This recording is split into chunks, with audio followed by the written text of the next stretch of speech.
The stagecoach rattled to a stop in front of the weathered saloon, and Clara Whitmore stepped down into the dust of Crow's Ridge with her daughter's hand gripped tight in hers. The afternoon sun beat down mercilessly on the small frontier town, turning the dirt street into a ribbon of pale gold and making the air shimmer with heat. Not a single person came forward to greet them.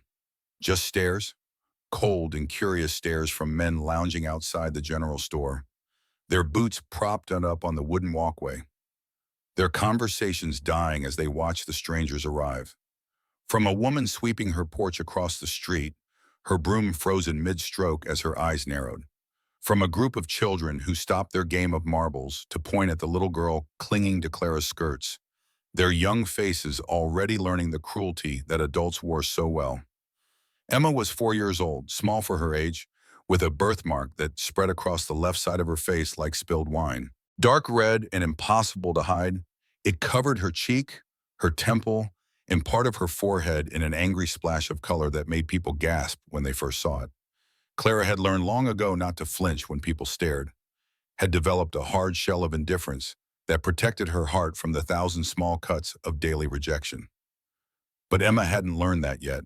The child buried her face against her mother's hip, her small body trembling, and Clara's jaw tightened with a familiar anger that had nowhere to go.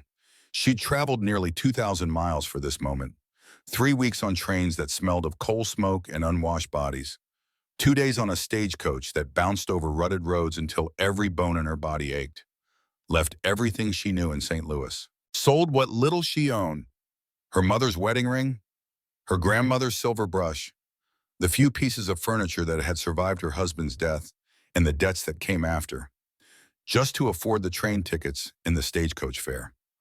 All on the hope that a cowboy named Rafe Callahan meant what he wrote in his letters. Those letters were tucked in her bag now, creased from repeated reading, the paper soft as cloth from being handled so many times.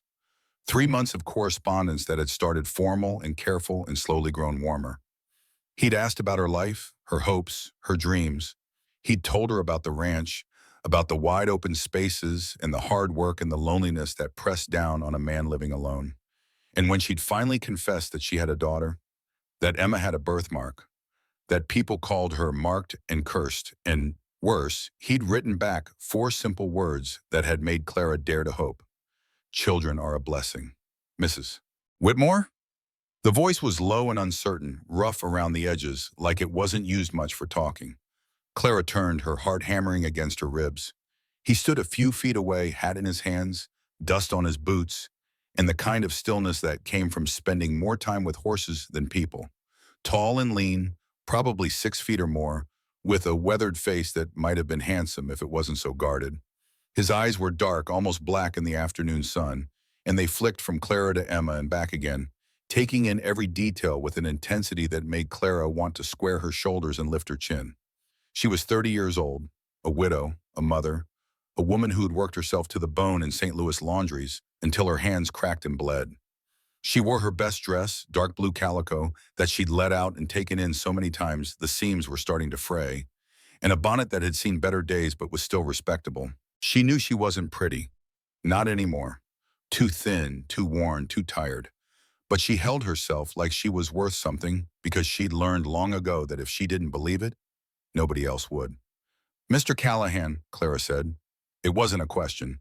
She'd memorized the description he'd given in his letters, and this man fit it exactly. He nodded once, a sharp dip of his chin. Rafe, he said, shifting his weight from one foot to the other like he wasn't quite sure what to do with himself. Then his gaze dropped to Emma again, and Clara felt her whole body tense like a wire pulled tight. This was the moment.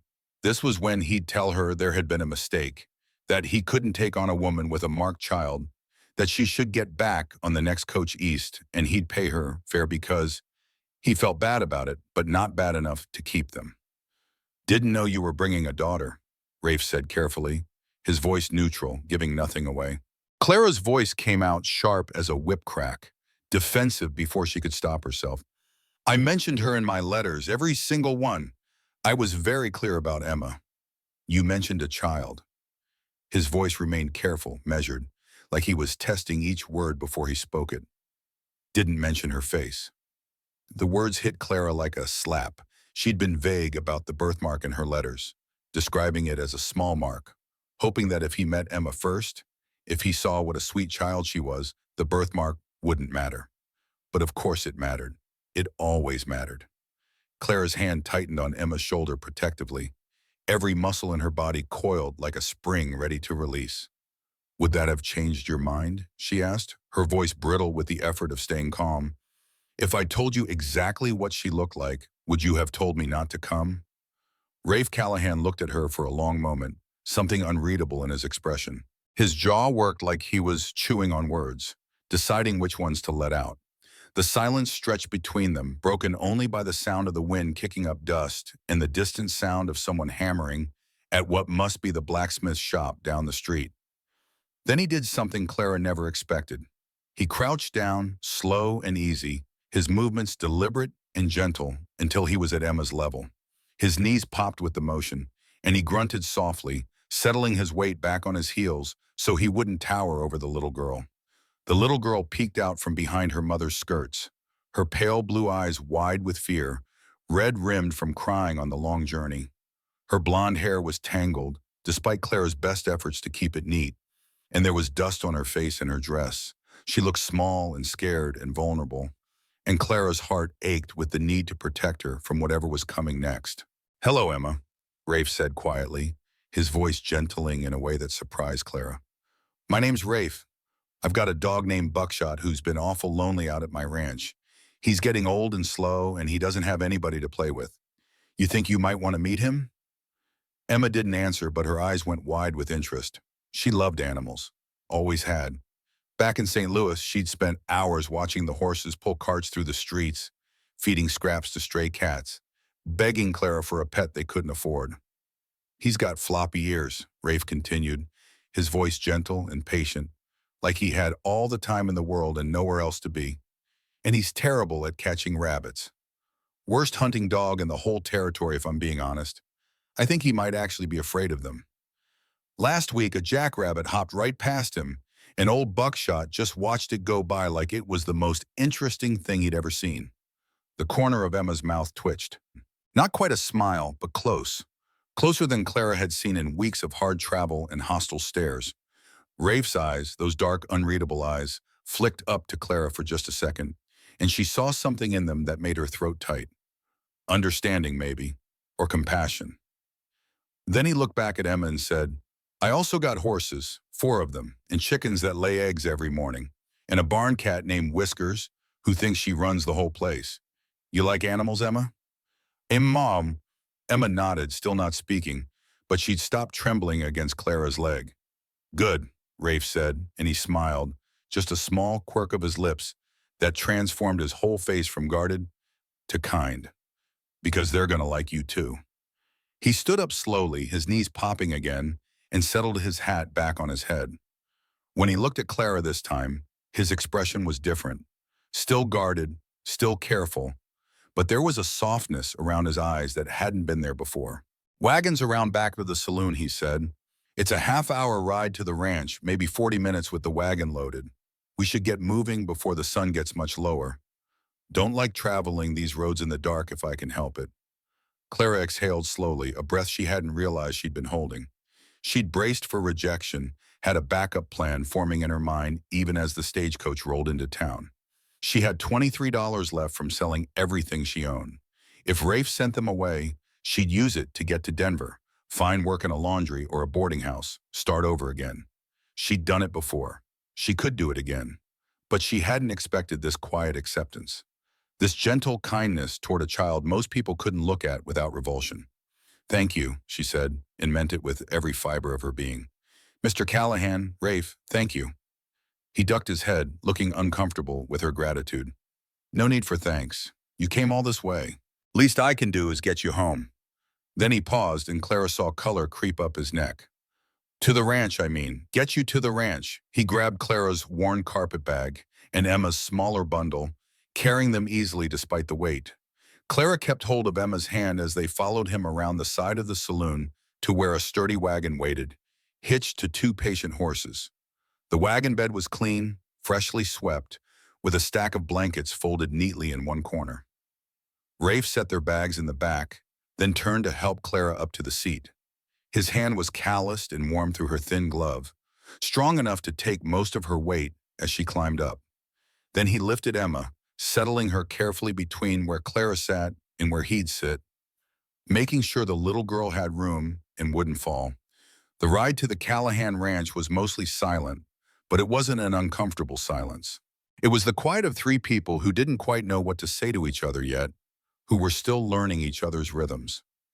Emma sat between them on the wagon bench, her small body pressed against Clara's side, her eyes wide as she took in the landscape. The land stretched out in all directions, brown grass waving in the breeze, distant mesas rising like ancient monuments against the sky, and above it all, a sky so big and blue and endless that it made Clara's chest ache with something she couldn't name.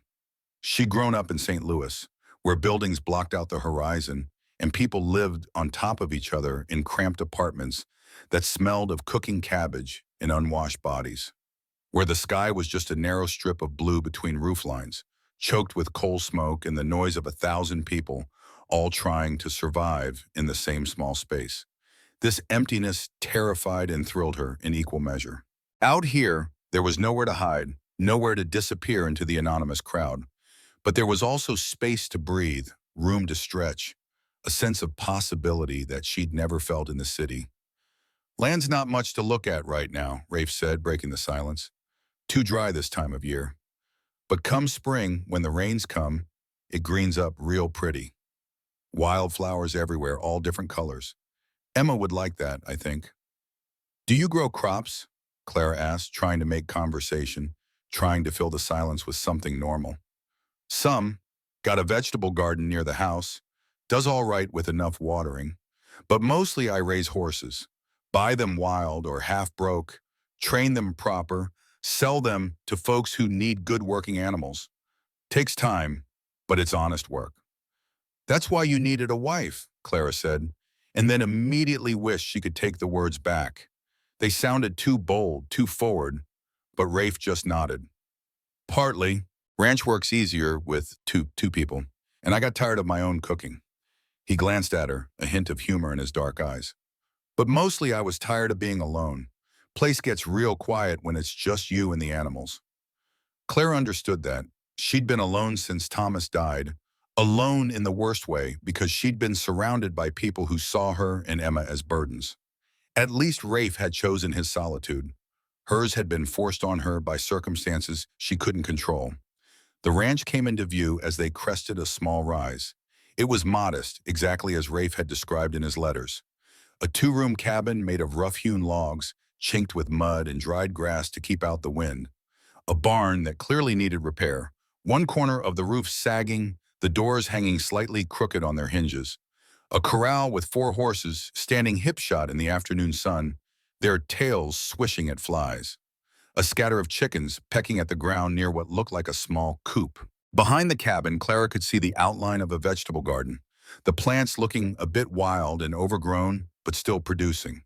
It wasn't much, but it was clean and well kept in the ways that mattered, the kind of place that spoke of a man who took pride in what little he had and worked hard to maintain it.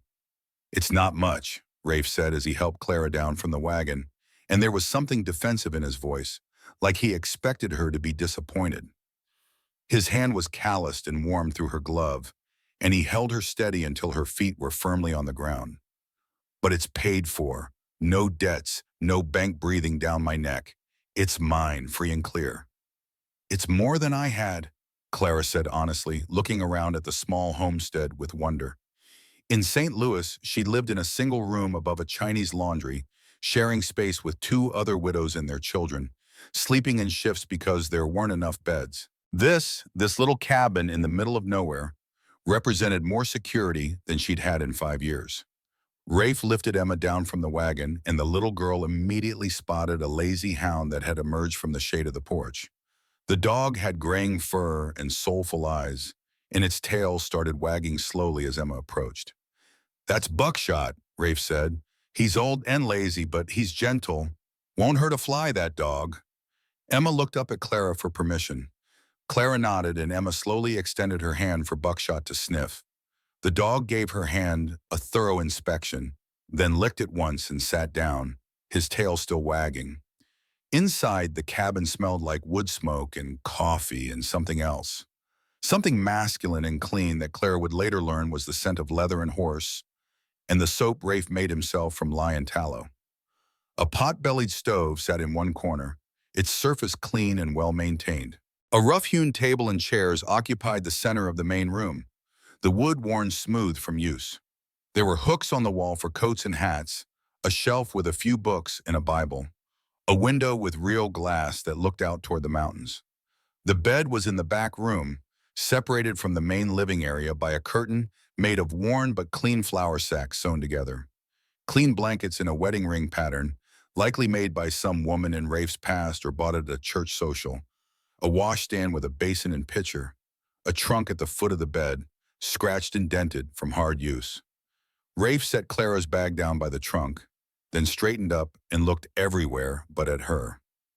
"I'll sleep in the barn," he said, his voice gruff with embarrassment. Until you're comfortable, until we can get to a preacher and make this proper." Clara's cheeks warmed. They were supposed to be married, or would be as soon as they could get to a preacher, but he was giving her space, time, the option to change her mind without pressure. She hadn't expected that. Most men wouldn't have been so considerate.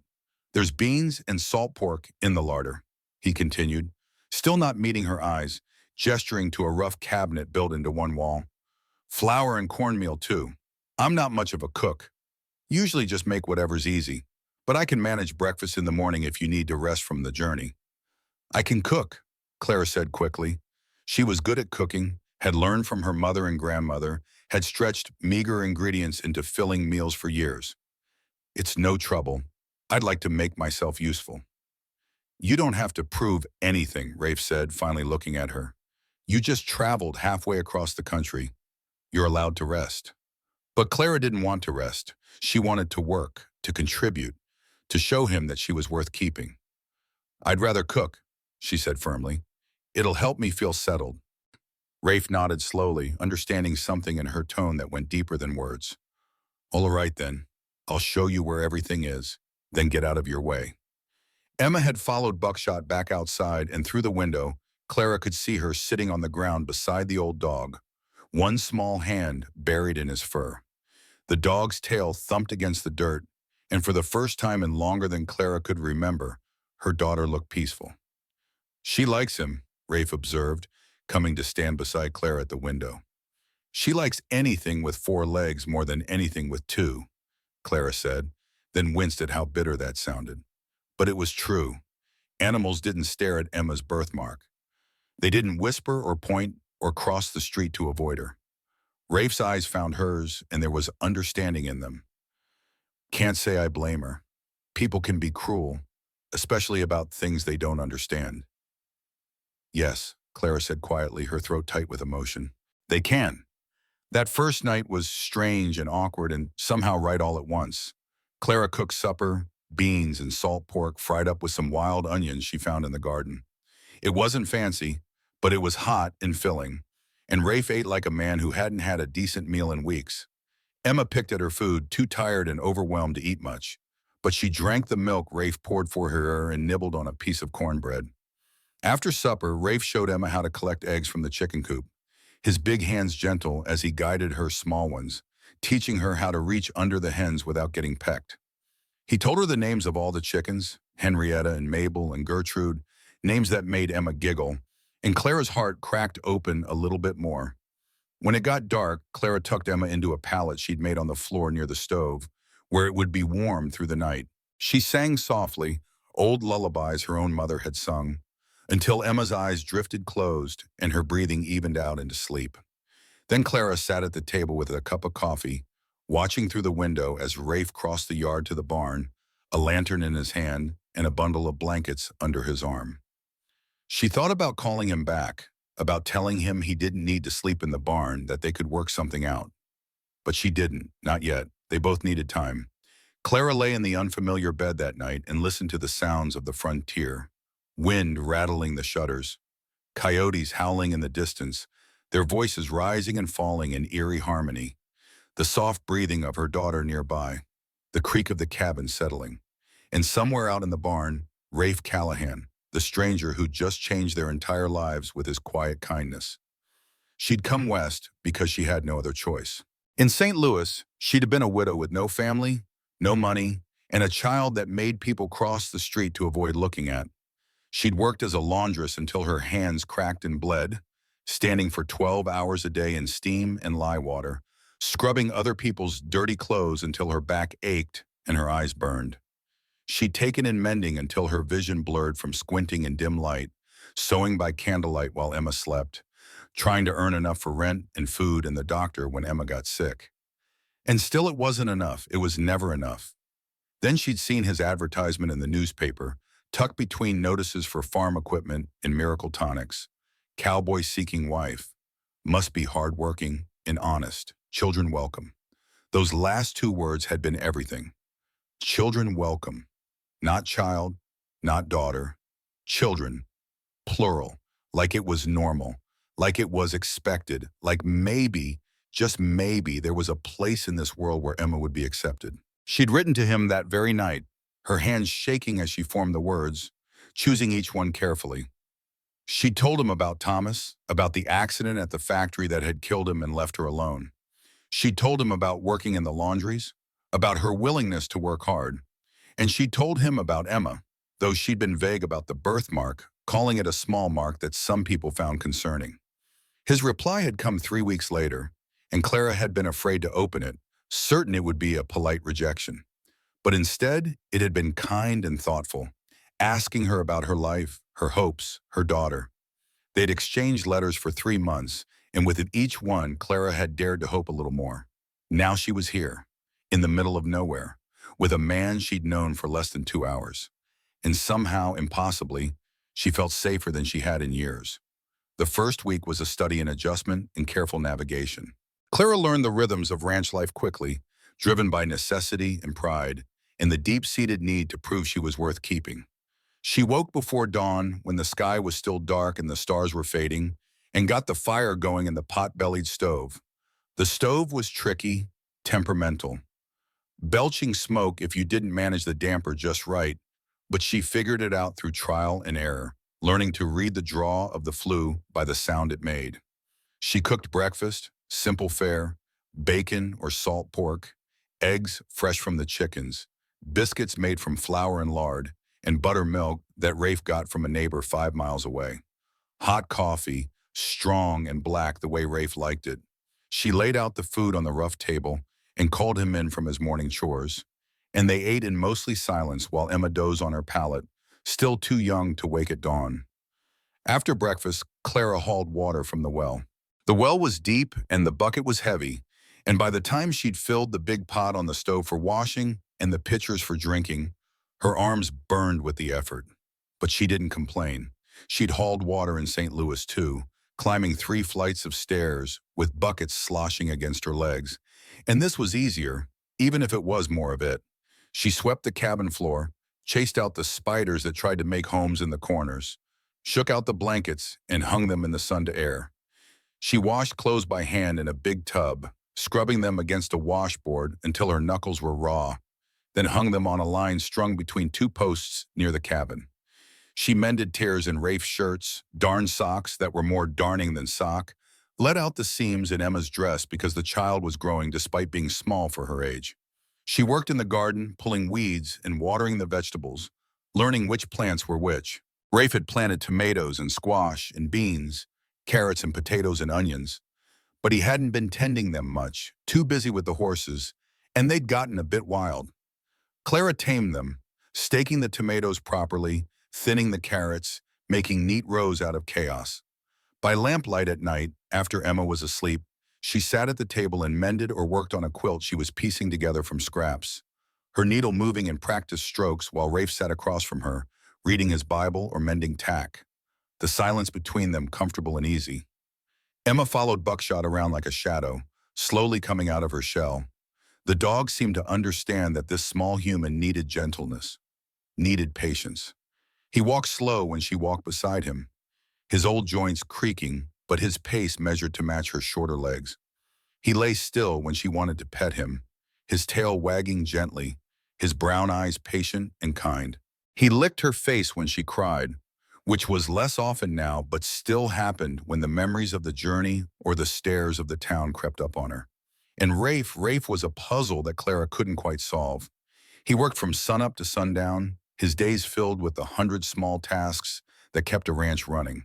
Fixing fences that had been damaged by animals or weather, the posts needing to be reset, the wire stretched tight. Tending the horses, feeding them and watering them, and working with the 2 young ones he was training, patient and firm as he taught them to accept a saddle and bridle. Mucking out the barn, a job that never ended because animals never stopped making messes. Chopping wood for the stove, his axe rising and falling in steady rhythm. Checking the water supply, making sure the trough was clean and the pipes weren't clogged. He was patient with Emma, endlessly patient in a way that surprised Clara. He showed her how to collect eggs from the chicken coop, his big hands guiding her small ones, teaching her how to reach under the hens without getting pecked, how to hold the eggs gently so they wouldn't break. He let her sit on his lap while he repaired tack, explaining what he was doing in simple words, answering her endless questions with the same seriousness he'd give an adult. He taught her the names of all the animals, not just the chickens and the home, but the horses too, Buck and Sadie and Clover and Ranger. And he told her stories about each one, where they'd come from and what their personalities were like. But with Clara, he was careful, polite, distant in a way that was starting to frustrate her. They hadn't been to see the preacher yet. Every time Clara brought it up, Rafe found an excuse. Too much work, couldn't leave the horses unattended. Weather looked bad, might storm. Needed to fix the barn roof first before the next rain. The garden needed harvesting. Always something. Clara tried not to take it personally, tried to tell herself he just needed time, that rushing him would only make things worse. But she couldn't help wondering if he was having second thoughts.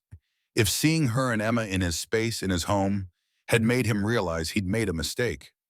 "You're having second thoughts," she said one night after Emma was asleep. She hadn't meant to say it, had planned to keep her worries to herself, but the words came out anyway, sharp with the fear she'd been trying to ignore. They were sitting at the table, Rafe mending a bridle by lamplight, the leather worn and cracked in places, needing to be oiled and stitched. Clara was darning socks, another endless task because Rafe seemed determined to wear his socks until they were more whole than fabric. His hands stilled on the leather, the needle poised mid-stitch. About what? About this, about us, about Emma. Clara forced herself to keep darning, to keep her hands busy so they wouldn't shake. About bringing us here. No, the word came fast and certain, almost sharp. He looked up at her, those dark eyes steady and serious. "I'm not having second thoughts, not at all." "Then why won't you marry me?" Clara asked, and hearing the words out loud made her realize how strange this situation was. A man and a woman living together, not married, with a child between them. It was scandalous. If anyone in town found out, they'd have even more reason to gossip. Rafe set down the bridle and rubbed a hand over his face, a gesture Clara was learning meant he was trying to figure out how to say something difficult. "Because I don't want you to feel trapped," he said finally, his voice rough. "You came all this way, and maybe this isn't what you expected. Maybe I'm not what you expected. The ranch is smaller than I made it sound. The work is harder. The loneliness is real out here. I figure you should have time to be sure, really sure, before we make it legal." Clara stared at him, the sock forgotten in her lap. "I'm already here. I already made my choice when I got on that train in St. Louis." "But did you choose me?" Rafe asked, his voice going even rougher, almost harsh. "Or did you choose not starving in St. Louis? There's a difference, Clara. A big difference." The truth of it hit her like a fist to the chest. She had chosen not starving. She'd chosen a roof over Emma's head and food in her belly. She'd chosen escape from the endless grinding poverty that had slowly been killing them both. She'd answered Rafe's advertisement because she was desperate, because she had no other options, not because she'd wanted him specifically. She'd never even seen a photograph of him. She'd chosen him based on words on paper and the hope that he meant what he wrote. "You're right," she said quietly, forcing herself to be honest because he deserved that much. "I didn't choose you. I chose survival. I chose the chance at a better life for Emma. I chose not watching my daughter go hungry one more night. Rafe nodded like he'd expected that answer, like it confirmed something he had already suspected, and started to reach for the bridle again, his walls going back up, shutting her out. But I'm choosing you now, Clara continued, and his hands froze mid-reach. I'm choosing the man who got down on his knees to talk to my daughter in the dust of Crow's Ridge when he could have sent us away, who sleeps in a barn so I'll feel safe and comfortable, who fixes broken things and doesn't complain when supper's burnt because I'm still learning your stove, who teaches Emma about chickens and horses like she's the most important student he's ever had. If that's not enough, if you need me to love you right this minute, then I can't give you that. I don't know you well enough yet for that, but I can promise I'll try. I can promise I'll work at this, at us, as hard as I've ever worked at anything. The silence stretched between them, heavy with things neither of them knew how to say. Clara held her breath, afraid she'd said too much, revealed too much, afraid he'd tell her that trying wasn't enough, that he needed more, that he'd made a mistake after all. Then Rafe stood abruptly, his chair scraping against the floor. He grabbed his hat from the peg by the door. I'll hitch the wagon, he said, his voice tight with emotion. We'll go see the preacher tomorrow morning. First thing, if you're sure, if this is really what you want. I'm sure, Clara said, and she was. Whatever else happened, wherever this led, she was choosing to try, choosing to believe that maybe, just maybe, they could build something real. They were married the next afternoon in a simple ceremony at the small church in Crow's Ridge. The church was plain, rough wooden pews and whitewashed walls, and a cross made of tree branches lashed together with wire. Ruth Henderson, the preacher's wife, stood as witness. She was a kind woman in her early 40s, with graying hair pulled back in a neat bun and laugh lines around her eyes. Her husband, Pastor James, was older, maybe 50, with a gentle manner and a voice made for reading scripture. He kept the service short and dignified, seeming to understand that this wasn't a love match in the traditional sense, that they were two practical people making a practical arrangement. He asked if Rafe would take Clara as his wife, to honor and cherish, for better or worse, in sickness and health, till death parted them. Rafe said, I will, in a voice that carried through the empty church, steady and sure. When it was Clara's turn, Pastor James asked the same questions, and she looked into Rafe's dark eyes and said, I will, and meant it with everything she had. She was choosing this man, this life, and she would make it work no matter what. Pastor James pronounced them man and wife. Rafe didn't kiss her, didn't reach for her, just gave her hand a gentle squeeze that felt like a promise. Then they signed the marriage certificate, Clara's handwriting neat and careful, Rafe's more of a scrawl, and it was done. They were married in the eyes of God and the law. Ruth gave Clara a hug and whispered, You're braver than you know, and Rafe is a good man. You'll see. Emma, who'd sat quietly through the ceremony, her legs swinging because her feet didn't quite touch the floor, looked up at them with big eyes. Are you my papa now? She asked Rafe. Rafe crouched down to her level, just like he had that first day. If you want me to be, he said gently, that's up to you, Emma, but I'd be honored if you'd call me Papa. Papa Rafe, Emma said, trying it out. Then she smiled. That rare, beautiful smile that lit up her whole face and made the birthmark seem like just another part of her. Papa Rafe. That night, Rafe moved his things from the barn into the cabin. His clothes, worn and patched but clean, his extra boots, a box of personal items, letters from his own family back east, people he never talked about. But he still slept on the floor by the stove, wrapped in blankets, giving Clara the bed. She wanted to tell him it wasn't necessary, that they were married now, that he could sleep in his own bed. But the words stuck in her throat, too intimate, too forward.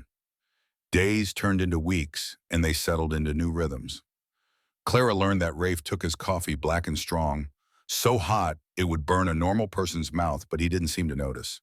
That he hummed when he worked, tuneless melodies that somehow fit the rhythm of whatever task he was doing, chopping wood or hammering nails or brushing down horses. That he had a scar on his left shoulder from a horse kick when he was 16, a white line against his tan skin that she'd glimpsed when he was washing up at the pump. That he'd built this ranch with his own hands over 5 years, every board and nail placed with care, saved for and paid for, no debts to weigh him down. She learned that he was kind without being soft, that he had firm opinions about how horses should be trained, gentle braking rather than hard braking, building trust rather than using fear, and he wouldn't budge on them even when other ranchers told him he was wasting time. That he read the Bible every Sunday morning but never went to church because, as he put it, God's easier to find out here under the big sky than in a building full of gossips and judgment. She learned that he liked order, liked things in their proper place, but he wasn't rigid about it. That he could laugh, really laugh, a deep rumbling sound that made his whole face transform. That he was patient with Emma but firm when he needed to be, teaching her that actions had consequences, but never raising his voice, never making her fear him. And slowly, carefully, they built something between them. Not love, not yet, but the foundation for it. Trust, respect, companionship, the beginning of true partnership. Emma blossomed in the clean air and open space. She talked more, the words tumbling out of her now, where before she'd been silent and withdrawn. She laughed more, deep belly laughs, when Buckshot did something silly or when the chickens squabbled over scraps. She stopped hiding her face when people looked at her, at least out here on the ranch where there was no one to stare but Rafe and Clara, and they'd made it clear that her birthmark didn't matter to them. She helped Clara in the garden, learning the names of plants, understanding that weeds needed to be pulled and vegetables needed water. She collected eggs every morning, so gentle with them now that she almost never broke one. She learned to ride Clover, the gentlest of the horses, starting with just sitting in the saddle while Rafe led the horse around the corral, building confidence and balance. Clara watched her daughter transform and felt gratitude so deep it brought tears to her eyes. Whatever happened between her and Rafe, whatever their marriage became or didn't become, he'd already given Emma something precious beyond measure. He'd given her a place where she belonged, where she was valued, where she could be just a normal little girl instead of the marked child everyone pitied or feared. One evening about 6 weeks after the wedding, Clara was washing dishes at the basin when Rafe came up behind her. She could feel the heat of him, even though he wasn't touching her, could smell the scent of horse and leather and honest sweat that meant he had been working hard all day. "Thank you," he said quietly. He said. Clara turned, surprised. "For what?" "For making this place feel like a home instead of just a house." He gestured at the cabin, at the clean floors and the curtains Clara had sewn from flour sacks and dyed with berries, at the wildflowers Emma had picked that stood in a jar on the table, at the quilt taking shape in the corner. "I lived here 5 years by myself, and it never felt like this. Warm, lived in, like it mattered."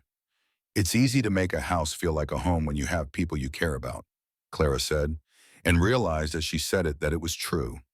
She did care about Rafe, about this taciturn man who showed his kindness in actions rather than words, who'd taken in a desperate woman and her marked child and made them family. Rafe reached out slowly, giving her time to pull away if she wanted to, and tucked a loose strand of hair behind her ear. His fingers were rough with calluses, but gentle. So gentle. "I'm glad you came," he said. "I'm glad you chose to stay. And I'm glad you're my wife, Clara Callahan." It was the first time he'd used her married name, and hearing it made something warm bloom in Clara's chest. "I'm glad too," she whispered. That night, Rafe climbed into bed beside her for the first time instead of sleeping on the floor. He stayed on his side of the mattress, careful not to touch, but Clara could feel the warmth of him, hear his breathing in the darkness. It felt right. It felt like they were finally moving forward instead of just standing still. "Rafe," she whispered into the darkness. "Yeah? Good night." She heard the smile in his voice when he answered. "Good night, Clara." The trouble started 3 weeks after the wedding ceremony, on what should have been an ordinary trip to town for supplies. They'd gone into Crow's Ridge on a bright September morning, the kind of day that made Clara grateful to be alive. The sky was impossibly blue, the air crisp with the promise of coming autumn.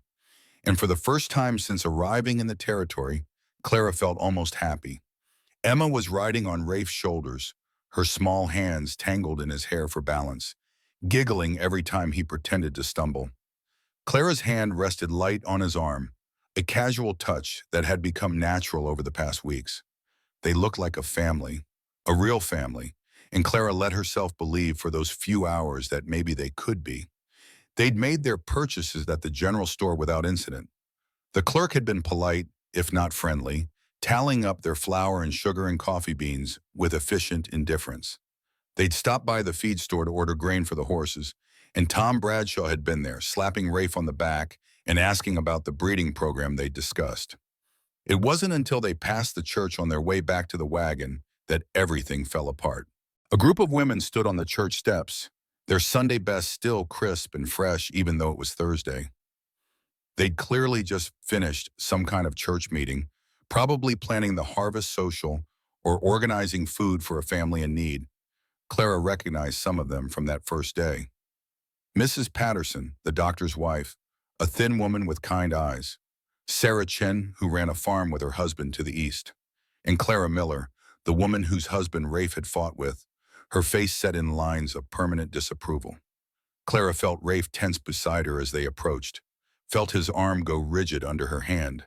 She should have turned them around, should have crossed the street, but she was tired of avoiding people, tired of letting Emma see her mother act like they had something to be ashamed of.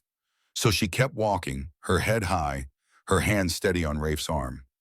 The women's conversation died as the Callahans approached. Clara caught fragments anyway, words that made her blood run cold even though she'd heard them or their equivalents 1,000 times before. Mark Child. Devil's touch, I heard. Shouldn't be allowed near decent folk. What if it spreads? Poor Rafe Callahan, stuck with that mail-order woman and her cursed daughter. Emma, perched on Rafe's shoulders, heard them too. Clara saw her small body go rigid, saw her hands clench tighter in Rafe's hair. The child had been laughing seconds ago, but now she was silent, that old familiar fear creeping back into her expression. Rafe had stopped walking. His whole body was taut like a wire pulled to breaking, and Clara could feel rage radiating off him in waves. His jaw was clenched so tight she could see the muscle jumping, and his free hand had curled into a fist. Rafe, Clara said quietly, pulling on his arm. Don't, they're not worth it. Let's just go. But Rafe was staring at Clara Miller, his eyes dark with fury. You got something to say about my family, he said, his voice deadly quiet. You say it to my face instead of whispering like cowards. The women on the church steps froze. Clara Miller's face went red, then white, then red again. I wasn't, she started, but Rafe cut her off. I heard you, he said. We all heard you. My daughter heard you call her cursed. You want to explain what gives you the right to say that about a 6-year-old child? She's not your daughter, Clara Miller spat, finding her courage now that he'd confronted her directly. She's that woman's bastard child, and everybody knows children born with marks like that are touched by the devil. It's a sign, a warning, and you bringing them to church, to town, to decent places, it's shameful. Clara felt like she'd been slapped. Emma was shaking on Rafe's shoulders, silent tears running down her face, and Clara wanted to scream, wanted to rage, wanted to grab that woman and shake her until she understood the damage her words caused. But Rafe spoke first, his voice like iron. Emma is my daughter, he said. I married her mother. I chose them both. Every single day I choose them. And if you can't see what a brave, sweet, smart child she is just because of a birthmark she didn't ask for and can't control, then that says everything about you and nothing about her. He lifted Emma down from his shoulders, so gentle despite his anger, and passed her to Clara. Take her to the wagon, he said quietly. I need to have a conversation with these ladies. Rafe? Clara started, but he was already turning back to the church steps. Go, he said, and there was no arguing with that tone. Clara took Emma's hand and hurried to the wagon, the little girl sobbing quietly against her skirts. She lifted Emma into the wagon bed and climbed up beside her, holding her daughter close, murmuring soothing nonsense while her own heart broke into 1,000 pieces. Through the window of the general store door, Clara could see Rafe still on the church steps. She couldn't hear what he was saying, but his posture was rigid with controlled fury. The women were arguing back, Clara Miller in particular gesturing wildly, her face flushed with indignation. Then Frank Miller appeared, Clara's husband, a big man with a reputation for being handy with his fists. He said something to Rafe, and even from this distance, Clara could see the aggression in his stance. Rafe said something back, his voice carrying now, though Clara couldn't make out the words. Frank moved closer, getting in Rafe's face, trying to intimidate him with his size. It happened fast. 1 second they were arguing, the next Frank had shoved Rafe backward. Rafe stumbled, but caught his balance, and when Frank came at him again, Rafe's fist connected with Frank's jaw in a solid hit that echoed down the street. Frank went down hard, sprawling in the dust. Rafe stood over him, breathing hard, his knuckles already swelling. "You tell your wife," he said, loud enough for everyone on the street to hear, "that if I ever hear her say another word about my daughter, we're going to have a much longer conversation. You understand me?" Frank spat blood into the dirt but didn't get up, just nodded, his pride wounded worse than his jaw. Rafe turned and walked back to the wagon, his shoulders rigid, his hands shaking slightly with leftover adrenaline. He climbed up to the driver's seat without a word and took up the reins. They left Crow's Ridge in heavy silence, Emma still crying quietly in her mother's arms, and Clara's mind racing with the implications of what had just happened. That night, after Emma had finally cried herself to sleep, Clara found Rafe on the porch. He was sitting on the steps, looking out at the dark expanse of land, his right hand wrapped in a cloth soaked with something that smelled like witch hazel. "Let me see," Clara said softly, sitting down beside him. Rafe held out his hand without argument. Clara unwrapped the cloth carefully, wincing at the swollen, split knuckles. It would bruise badly, might even be broken, but there wasn't much they could do about it out here except keep it clean and wrapped. "You shouldn't have hit him," she said as she rewrapped his hand with fresh cloth. "Probably not," Rafe agreed, "but I'm not sorry I did." Clara tied off the bandage and looked up at him. "The whole town's going to take their side now. You know that, right? We were just starting to be accepted, and now they know I won't stand for anyone hurting my family." Rafe interrupted. "Let them take sides. Let them whisper and gossip and refuse to serve us. I don't care, Clara, I really don't. What I care about is that little girl in there who cried herself to sleep because grown women who should know better called her cursed. What I care about is making sure she knows she's loved and protected. That her father, me, I'm her father now, will always stand up for her." Clara's throat was tight with tears she was trying not to shed. "Emma had a nightmare," she said quietly. "She woke up screaming, sobbing into my shoulder about people with stones and angry faces, about fire and darkness and being chased. It took an hour to calm her down, to convince her she was safe." Rafe's jaw clenched. "Did she say anything about what those women said?" "She asked if she was cursed, if the mark on her face meant God didn't love her." Clara's voice broke on the words. "She's 6 years old, Rafe. 6, and she's asking if God loves her." Rafe stood abruptly and went back inside. Clara heard him cross the cabin, heard the soft murmur of his voice. When she followed, she found him kneeling beside Emma's pallet, his big hand gentle on her small back. "Emma," he said softly, "you awake?" Emma rolled over, her eyes red and swollen from crying. "Papa, Rafe?" "I need to tell you something important," Rafe said, "and I need you to listen real close and remember it always. Can you do that?" Emma nodded, her thumb creeping toward her mouth, a habit she'd mostly outgrown but returned to when she was scared. "That mark on your face," Rafe said, his voice steady and sure, "is not a curse. It's not a sign that God doesn't love you. It's just a part of who you are, like having blonde hair or blue eyes. Some people who don't understand things that are different, they're going to say mean things about it. But that's about them being scared and small, not about you being wrong." "But they said," Emma started. "I know what they said," Rafe interrupted gently. "And they were wrong, dead wrong. You are one of the bravest, kindest, smartest children I've ever known. You help your mama without being asked. You're gentle with the animals. You work hard at your chores. You make me laugh when I'm tired. Those are the things that matter. Those are the things that make you who you are." "Really?" Emma's voice was small, hopeful. "Really," Rafe confirmed. He touched the birthmark gently, his calloused finger tracing the edge of it. "This is just part of your face, Emma. Just part of you. And every part of you is loved. By me, By your mama. And yes, by God. Don't you ever doubt that. Emma threw her arms around his neck, and Rafe held her, his eyes squeezed shut, his throat working with emotion. Clara watched from the doorway and felt her heart crack wide open with love for this man, this good, kind, fierce man who'd chosen to be a father to a child who wasn't his blood. After Emma fell back asleep, Rafe joined Clara back on the porch. They sat in silence for a long time, the night sounds of the frontier washing over them. Coyotes in the distance, wind through the grass, the soft stamping of horses in the corral. "We should leave," Clara said finally, the words tasting like ash in her mouth. "Go somewhere else. Start over where people don't know about Emma, where we might have a fresh chance." Rafe looked at her like she'd suggested setting fire to the barn. "This is our home, Clara. This is a place where people hate my daughter," Clara countered, her voice breaking. "Where women stand on church steps and call her cursed.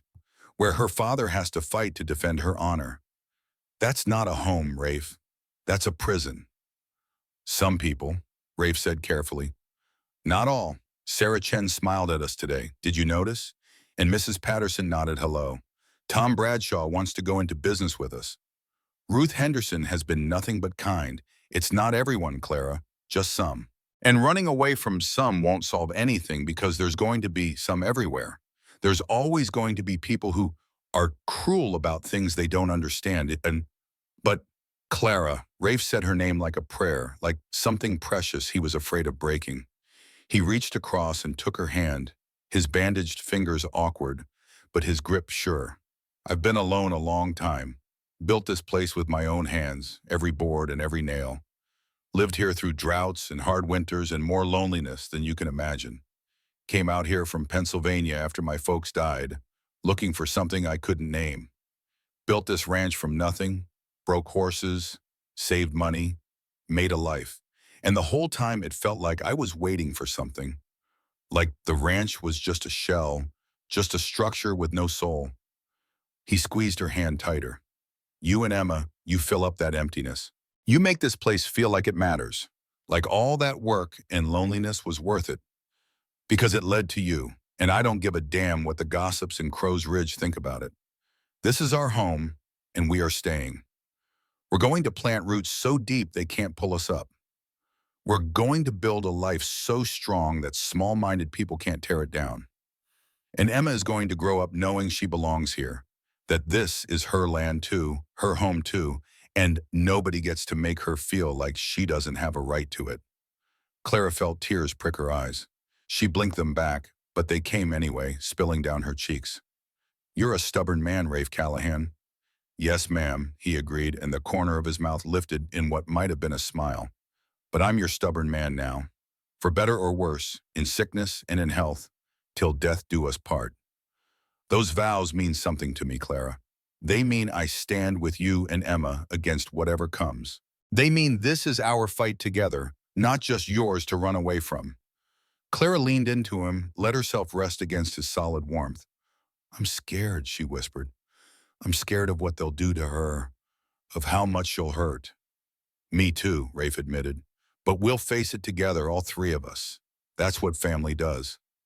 That night, for the first time since they'd been married, Clara reached for Rafe in the darkness. Not for passion, though that would come later, but for comfort. For the reassurance of his solid presence beside her. For the strength she could draw from knowing she wasn't alone in this fight. He held her close, his arms strong around her, and Clara let herself cry.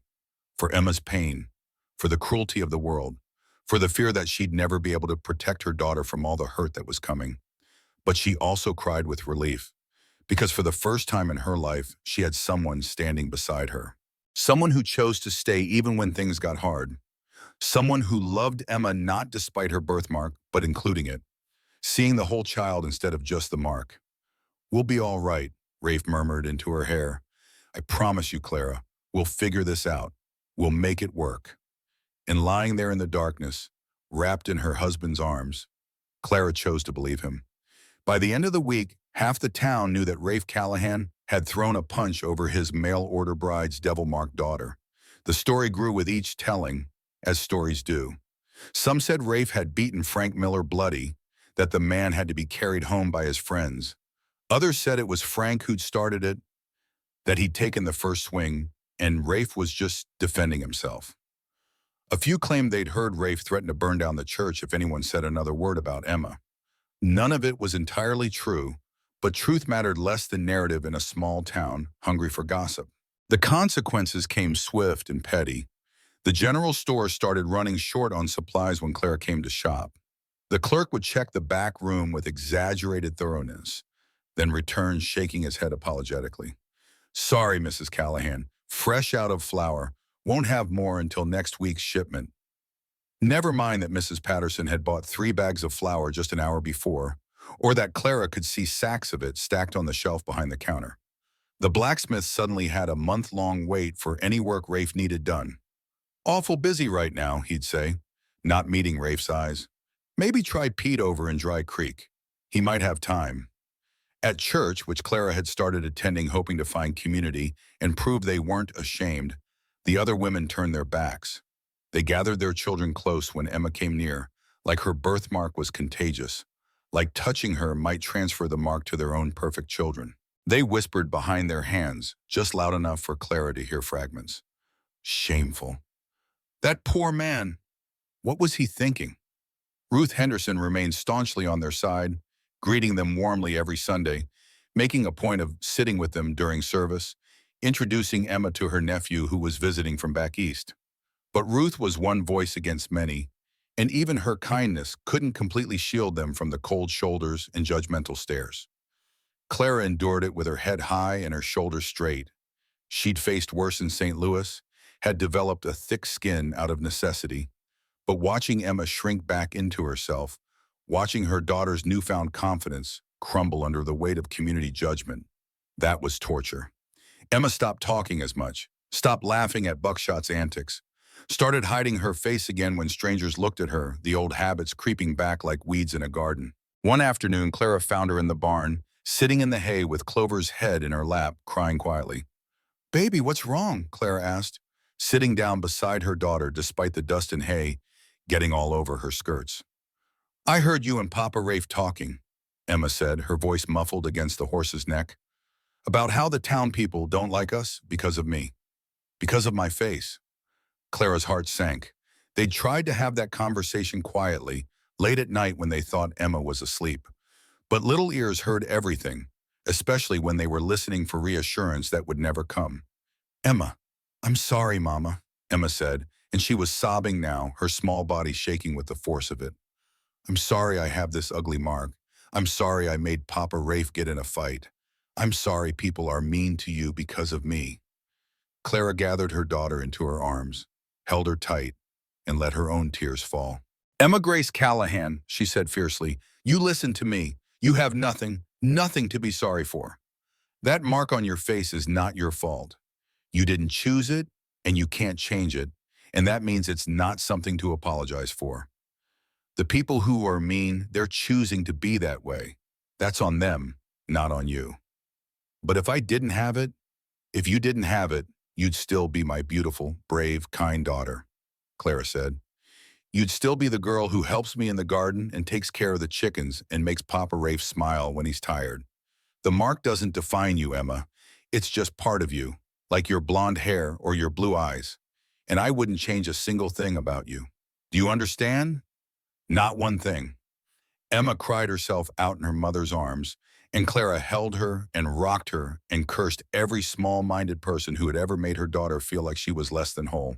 That evening, Rafe came in from working with the horses to find Clara red-eyed at the stove, stirring a pot of stew with more vigor than necessary. "What happened?" he asked, going straight to the wash basin to clean up.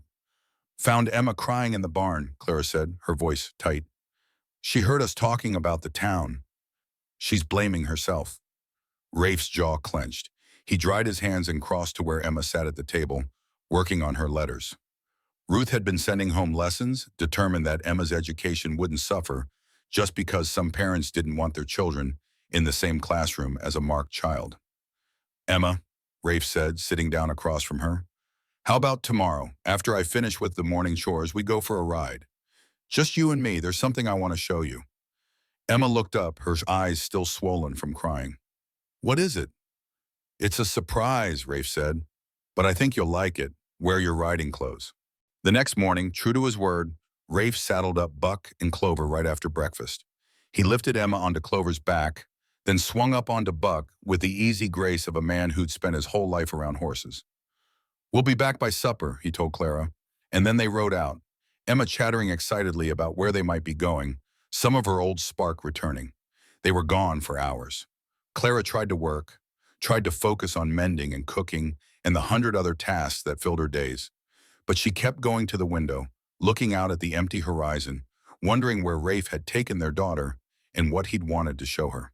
When they finally returned as the sun was setting, Emma was exhausted but glowing. She slid off Clover into Clara's arms, chattering so fast the words ran together. Mama, Papa Rafe took me to the high meadow where the wildflowers grow, and there were so many butterflies, hundreds of them, and he said they all looked different, different colors and patterns, and none of them were wrong just because they didn't look the same. And then we saw a horse, a wild one, and it had scars all over from fighting, and Papa Rafe said it was the strongest horse in the herd because it had survived and learned and gotten tough. And he said that's like me, that having something that makes me different makes me strong, makes me a survivor. And then we saw an eagle, Mama, a real live eagle, and it was so beautiful, and it had a bent wing that healed crooked, but it could still fly. Papa Rafe said maybe even better because it learned to adapt. And he said that's what we do. We adapt and we survive, and we don't let the small things stop us from soaring. Clara met Rafe's eyes over Emma's head, and the look that passed between them needed no words. Thank you, her eyes said. Thank you for knowing what she needed, for giving her a way to see herself as strong instead of damaged. Rafe just smiled, that rare soft smile that made him look younger, and nodded. That night, after Emma was asleep, Clara found Rafe on the porch again. It had become his thinking spot, she'd learned. The place he went when he needed to sort through problems or just find some peace. She sat down beside him close enough that their shoulders touched, and they looked out at the stars together. What you did today, Clara said quietly. Taking her out there, showing her those things, giving her a way to see her birthmark as something other than a curse. That was Rafe. That was the kindest thing anyone's ever done for her. She needed to see that being different isn't the same as being broken, Rafe said. That strength comes from surviving hard things, from learning to live with what you can't change. I can't make that birthmark go away, Clara. I can't make the people in town stop being cruel. But I can teach her to be proud of who she is despite it all. Maybe even because of it all. Clara turned to look at him, this man who'd been a stranger just months ago, this man who'd become so essential to her life that she couldn't imagine it without him now. I love you, she said, and the words felt like jumping off a cliff, like taking the biggest risk of her life. I know it's too soon and maybe you don't feel the same, but I need you to know I love you, Rafe Callahan. Not because you took us in, not because you protect us, but because you're good all the way through, good in ways I didn't know men could be, and that's the rarest thing I've ever known. For a long moment, Rafe just stared at her, his dark eyes unreadable in the moonlight. Then he kissed her, soft at first, almost tentative, like he was afraid she might pull away or tell him she didn't mean it.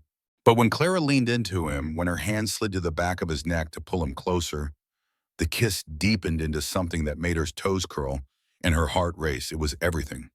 It was promise and passion and tenderness all wrapped together. It was the beginning of something real, something that went beyond the practical arrangement they'd started with. When they finally broke apart, both breathing hard, Rafe rested his forehead against hers. I've loved you since the day you stepped off that stagecoach and looked at me like you'd fight the whole world for that little girl, he said, his voice rough with emotion. Loved you for your strength, your fire, the way you don't back down from anything even when you're scared. Loved watching you make this house into a home, watching you with Emma, watching you stand tall, even when people tried to make you feel small. He kissed her again, gentler this time, reverent. You and Emma, you're my family now, my whole world. And I'll spend the rest of my life making sure you both know it, making sure you both feel it every single day. That night, they became husband and wife in truth. And in the morning, when Clara woke, wrapped in Rafe's arms with the sun streaming through the window and Emma's soft breathing audible from across the room, she felt like she'd finally truly come home. Not the house, though the cabin was home too. Not the land, though she was learning to love the wide open spaces and endless sky. But here, in this man's arms, with her daughter safe nearby, and a future stretching out before them that was uncertain but no longer terrifying, this was home. And whatever challenges lay ahead, whatever cruelty the town might direct their way, they would face it together. All three of them, bound together not by blood, but by something stronger, by choice, by commitment, by a love that had been built brick by brick, day by day, moment by moment, until it was strong enough to weather any storm. The winter came early and hard that year, sweeping down from the mountains with a vengeance that made even the old-timers shake their heads and talk about how they hadn't seen a winter this brutal in 20 years. The first snow fell in late October, big fat flakes that seemed harmless at first, but kept coming and coming until the world was buried under a white blanket 3 feet deep. The cold was relentless. It crept through every crack in the cabin walls despite Rafe's best efforts to chink them tight. It turned the water in the basin to ice overnight. It made the morning trip to the outhouse an exercise in endurance and speed. Clara wore every layer she owned and was still cold, her breath visible in the cabin air, despite the fire burning constantly in the pot-bellied stove. But they faced it together, and that made all the difference. Rafe worked from before dawn to after dark, doing the endless tasks that kept them and the animals alive. Breaking ice on the water trough multiple times a day so the horses could drink. Hauling hay from the barn to feed the stock because they couldn't graze under 3 feet of snow. Chopping wood, endless cords of wood, because the stove ate through it faster than Clara would have thought possible. Checking the animals for frostbite, for signs of illness, for any of the 100 things that could go wrong when living creatures tried to survive in temperatures that dropped below zero at night. Clara did her part too. She cooked hearty meals to keep their strength up, stews thick with potatoes and carrots from the root cellar, biscuits with gravy, anything that would stick to the ribs and provide fuel for the body's constant battle against the cold. She melted snow for water when the well froze over, heating pot after pot on the stove until they had enough for drinking and cooking and minimal washing. She kept the fire going day and night, feeding it carefully to make the wood last, banking it at night so it wouldn't go out and leave them to wake in a frozen cabin. She worked on the quilt she was making, her fingers moving steadily despite the cold that made them ache, because they'd need all the blankets they could get before this winter was through. She taught Emma her letters and numbers, determined that the child's education wouldn't suffer just because they were snowed in. She read to them in the evenings from Rafe's small collection of books, the Bible and a battered copy of Robinson Crusoe, and a book of poems that had belonged to his mother. Emma, for her part, became an expert at collecting eggs from the half-frozen chickens and bringing in small loads of firewood that she stacked neatly by the stove. She learned to card wool from an old fleece Rafe had saved, her small fingers patient with the task. She played with Buckshot, who'd grown even lazier in the cold and was content to lie by the stove and let Emma use him as a pillow. When supplies ran low in late November, Rafe made the dangerous drive to town, refusing to let Clara come because the roads were treacherous and he wouldn't risk her. He came back with flour and salt and coffee and news that made Clara's heart sink. "The Hendersons are leaving," he said as he stomped snow off his boots. "Heading back east come spring. Pastor James said the church can't afford to pay him anymore, not with half the congregation refusing to tithe because they don't agree with how Ruth's been treating Emma." Clara felt sick. "This is our fault." "No," Rafe said sharply. "This is the fault of small-minded people who'd rather nurse their prejudices than live their faith." "Don't you dare take that on, Clara." But she couldn't help feeling guilty. Ruth had been their only real ally in town, and now she was being driven out because of it. The Hendersons came to say goodbye in early December, making the trip out to the ranch on one of the few clear days. Ruth looked older than she had in the summer, worn down by the stress and the battles she'd fought on the Callahans' behalf. "I'm sorry," Clara said as they sat at the table drinking coffee. Emma was in the corner playing with the cloth doll Ruth had made her, giving the adults space to talk. If we'd known it would cause you such trouble, don't you dare apologize, Ruth said fiercely. I'm leaving because I've learned something important this winter. I've learned that some people would rather be comfortable in their cruelty than challenged to be better. I've learned that my husband and I have been enabling that by staying silent, by trying to keep the peace. And I've learned that I don't want to minister to people who think God's love has conditions based on the markings on a child's face. She reached across the table and squeezed Clara's hand. You and Rafe and Emma, you've reminded me what faith actually looks like. It looks like choosing to love when it's hard, like standing up for what's right even when everyone else is sitting down, like building a family out of choice and commitment instead of just accepting what blood gives you. You've taught me more about grace than 20 years of my husband's sermons, and I'll always be grateful for that. They parted with tears and promises to write, and Clara felt like she was losing a lifeline she hadn't even realized she was holding on to. The winter grew worse. A blizzard in mid-December lasted 3 days, the wind howling so loud they had to shout to be heard inside the cabin. The snow piled up past the windows, and Rafe had to dig paths from the cabin to the barn and the chicken coop, paths that filled in almost as fast as he could clear them. Then, just before Christmas, Emma got sick. It started as a cough, small and dry, the kind of thing that might clear up on its own. But it didn't clear up. It got worse. The cough turned wet and rattling. Emma developed a fever that burned so hot, Clara could feel the heat radiating off her daughter's small body without even touching her.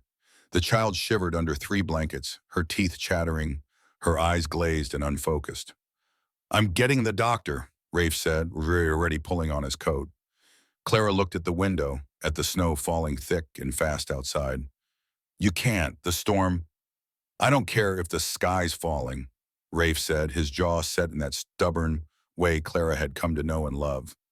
Our daughter needs a doctor, and I'm getting one.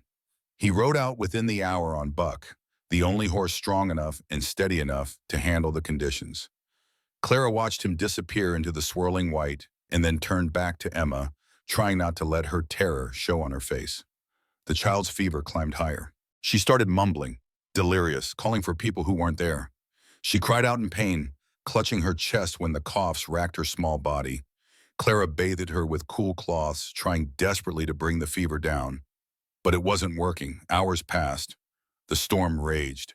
Emma's breathing grew more labored, a horrible wheezing rattle that made Clara's stomach clench with fear. Please, she prayed to a God she wasn't sure was listening. Please don't take her from me. I'll do anything, give anything. Just please, please let her live. She tried everything she could think of. She made a tent over Emma's bed with blankets and put a pot of steaming water underneath, hoping the moisture would help her breathe. She tried to get Emma to sip willow bark tea to bring down the fever, but the child couldn't keep it down. She sang and rocked and prayed and begged Emma to hold on. Just hold on a little longer. Papa would be back with the doctor soon. But as the hours stretched and the storm showed no signs of letting up, Clara began to fear the worst. Fear that Rafe had gotten lost in the blizzard, that he'd frozen to death trying to save their daughter, that she'd lose them both on the same terrible night. Then finally, when Clara had almost given up hope, she heard horses, voices. The cabin door burst open and Rafe stumbled in, followed by Dr. Patterson, both men covered in snow, their faces red with cold, ice crusting their beards. Thank God, Clara breathed, and she wasn't sure if she was thanking God or Rafe or just the universe in general for this mercy. Dr. Patterson was at Emma's side immediately, his experienced hands checking her pulse, listening to her breathing, examining her throat and ears. He was an older man, maybe 65, who'd been a military surgeon during the war and had seen everything. His presence was immediately calming, confident, and capable. Influenza, he said grimly after his examination. Bad case, but she's young and strong. We need to keep the fever down, make sure she's drinking fluids, help her breathe. I'll stay. He did stay, stayed for 3 days while the storm continued to rage and Emma fought for her life. He showed them how to make a steam tent to help her breathe, how to prepare a specialty that would soothe her throat and settle her stomach. He took turns with Clara, sitting by Emma's bedside, monitoring her fever, changing the cool cloths on her forehead. Rafe barely slept. He kept the fire going, melted snow for water, cooked simple meals that none of them had much appetite for. He paced the cabin like a caged animal, his eyes red with exhaustion and fear, his hands clenching and unclenching helplessly because there was nothing he could do except wait. On the third night, Emma's fever finally broke. She opened her eyes, clear and focused for the first time in days, and whispered, "Mama?" Clara burst into tears, clutching her daughter to her chest, relief making her whole body shake. Rafe's arms came around them both, and they stayed like that for a long time, a tangle of relief and gratitude, and the bone-deep exhaustion that comes after sustained terror. Dr. Patterson left the next morning when the storm had finally passed, the world outside buried under 5 feet of fresh snow. He refused payment beyond what Rafe had already given him to come out in the first place. "You rode through a blizzard to fetch me," the doctor said, as Rafe tried to press more money into his hand. "That took courage. Real courage. The kind that doesn't need to be rewarded with cash." He paused at the door, looking back at the Callahan family huddled together near the stove. "You've got a good family here, Callahan. People in town, they don't see it because they're too busy being small-minded. But I see it. You've got more family in this little cabin than most of those churchgoers have in their big houses with all their blood relatives. Don't you forget that." As weeks turned into months, winter continued its assault, but they endured. Emma recovered slowly, regaining her strength day by day. Clara's hands, which had cracked and bled from the cold and the constant work, developed thick calluses that protected them. Every night, Rafe rubbed salve into her palms, his touch reverent and gentle despite his own exhaustion. "You don't have to do this," Clara said one evening as he worked the ointment into her skin. "I want to," Rafe said, his voice firm. "You work too hard, Clara. Your hands shouldn't hurt like this." "Your hands hurt too," Clara pointed out. Rafe's knuckles were permanently cracked from the cold, rough and red, despite the salve he occasionally remembered to use. "That's different," Rafe said. "How?" "Because I'm just working for myself," he said. "You're working for all of us, for our family. That makes it sacred work, Clara. It makes it worth protecting. The least I can do is help ease the pain of it." Clara's heart swelled. Every day, with this man, she discovered new depths to his kindness, his thoughtfulness. He wasn't educated or refined. He couldn't quote poetry or discuss philosophy. His grammar was rough around the edges, and he'd only had a few years of formal schooling before he'd had to start working to help support his family back east. But he loved with his whole heart, completely and without reservation, and that was worth more than any amount of fancy words or sophisticated ideas. Neighbors helped when they could. Old Tom Bradshaw made the trip over with a haunch of venison when his hunting had been good, refusing to leave until Rafe accepted it. Sarah Chen came by with jars of canned vegetables and preserves, a shy smile on her face as she admitted she'd had a hard time with some of the town women herself for being Chinese and wanted Claire to know she wasn't alone. Even Frank Miller, who Rafe had punched back in September, stopped by with a cord of pre-cut firewood and a gruff "thought you could use this" before leaving without waiting for thanks. The gestures were small, but they mattered. They reminded Clara that not everyone in Crow's Ridge was cruel, that there were still good people trying to live good lives despite the harsh conditions and the harsher judgments. Spring came slowly, reluctantly, like it wasn't quite sure winter was done with them. The snow melted in fits and starts, leaving patches of mud and ice that made walking treacherous. The wind stayed cold and biting well into April. But gradually, almost imperceptibly, the world began to warm and green. The first wildflowers appeared in mid-April, tiny purple blooms pushing up through the half-frozen ground like acts of defiance. Emma spotted them on one of her walks with Buckshot and came running back to the cabin with a fistful clutched in her hand, her face glowing with excitement. "Look, Mama, Papa Rafe, the flowers are back." It felt like a promise, like a sign that they'd survived the worst and could start looking forward instead of just focusing on survival. One morning in late April, there was a knock on the cabin door. Clara opened it to find Ruth Henderson standing there, a basket in her hands and a smile on her face. "Ruth!" Clara threw her arms around the older woman, relief and joy flooding through her. "I thought you'd gone back east." "We were going to," Ruth said, returning the hug. "But then James got an offer to start a new church in Dry Creek, about 40 miles west of here. Small congregation, but they're good people. Progressive people who don't care about the color of someone's skin or the marks on a child's face. We'll be staying in the territory after all. She held out the basket, fresh bread and a proposition.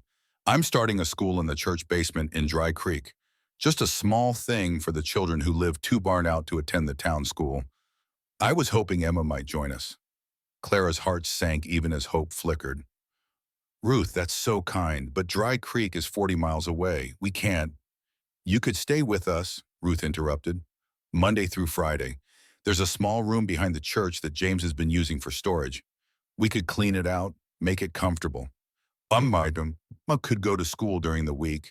Then you'd take her home on Friday afternoons for the weekend. It's not perfect, but it would give her an education. A real education. Clara's mind raced. 5 days away from Rafe every week. 5 days of Emma being away from home. But also school. Real school with other children and books and a teacher who actually cared about Emma's future. I need to talk to Rafe, she said. They discussed it that evening after Emma was asleep. Rafe's initial reaction was negative, protective instinct flaring at the idea of his family being so far away for so long. 40 miles, he said, shaking his head. That's a day and a half of hard riding. If something happened, if Emma got sick or you needed help, I couldn't get to you. I know, Clara said. But Rafe, she's 6 years old. She deserves an education. Ruth is offering her a chance to learn, to be around other children who won't judge her, to become something more than just a rancher's daughter stuck out here with no opportunities. What's wrong with being a rancher's daughter? Rafe asked, his pride wounded. Nothing, Clara said quickly. There's nothing wrong with it. But she should have choices, Rafe. She should be able to read and write and do mathematics, to learn about the world beyond this ranch. We can't give her that out here by ourselves. They argued back and forth, both seeing the merits and the drawbacks. Finally, Rafe said, let's ask Emma. Let her decide. She's smart enough to have a say in this. So they asked Emma the next morning at breakfast. Explained Ruth's offer, what it would mean, how it would work. Emma listened carefully, her blue eyes serious. Would I come home on weekends? She asked. Every weekend, Clara confirmed. Friday afternoon through Monday morning with us, then back to school. And would there be other children? Nice children like Tommy and Sarah? Ruth says yes, Clara said. Ruth wouldn't let mean children stay in her classroom. Emma thought about it, chewing her lower lip the way she did when she was working through something difficult. I think I want to try, she said finally. I want to learn to read better. And Mama, maybe if I learn enough, I can teach you more things too. Things you didn't get to learn when you were little. Clara's throat tightened. She confessed to Emma one night, when the child had asked why Clara only read haltingly from the Bible, that she'd only had 3 years of formal schooling before she'd had to leave school to work. That most of what she knew, she'd taught herself or learned from necessity. Then we'll try it, Rafe said, his voice rough. But Emma, if you're unhappy, if anything bad happens, you tell us immediately. This isn't worth it if you're miserable. They started the next Monday. Rafe rode with them the first time, all of them on horseback for the long journey to Dry Creek. The town was smaller than Crow's Ridge, barely more than a crossroads with a general store, a blacksmith, in the small church where James Henderson was the new pastor. The room behind the church was tiny but clean, with a bed, a washstand, and a small table.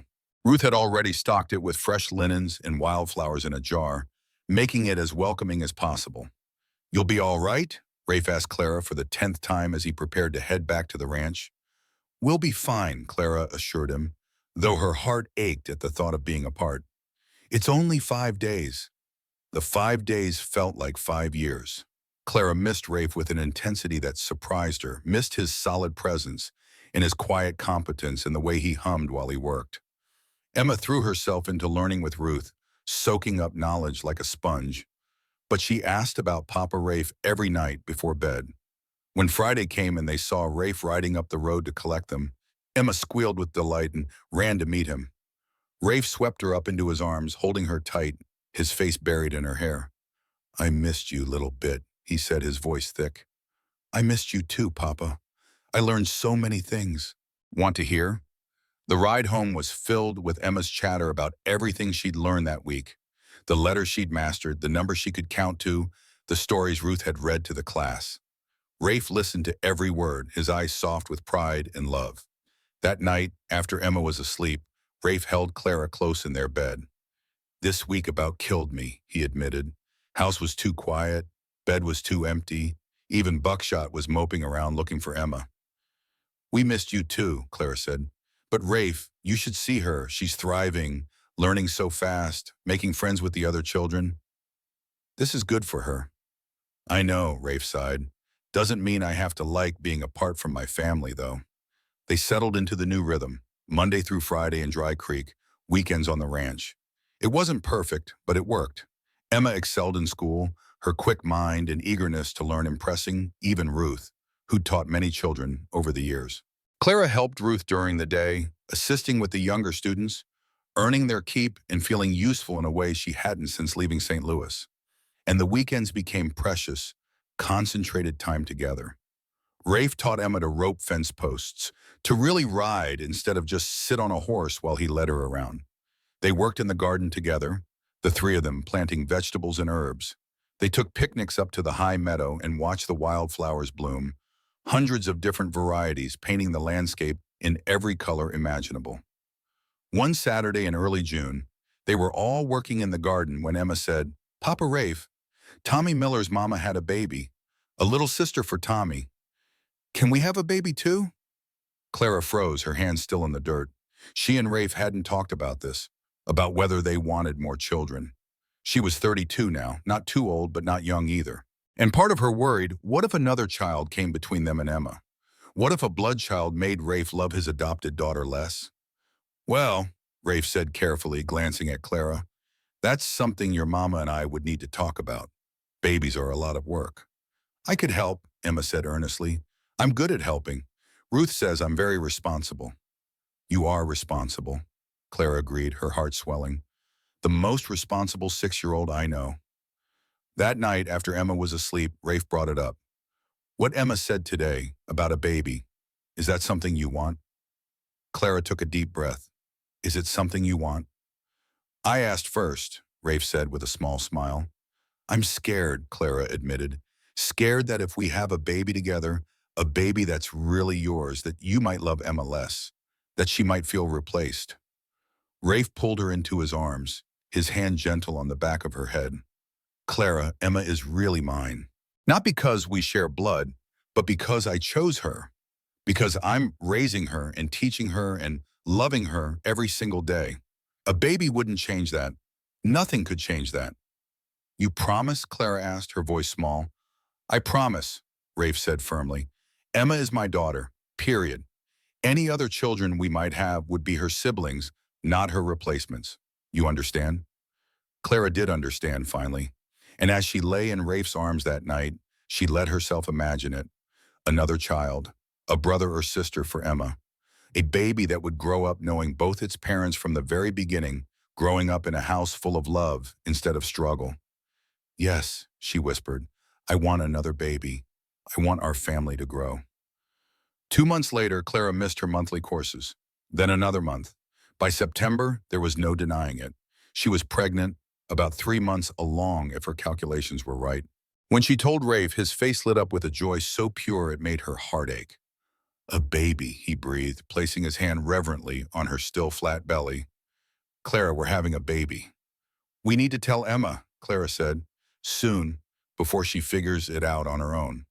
They told her that weekend during a family picnic at the High Meadow.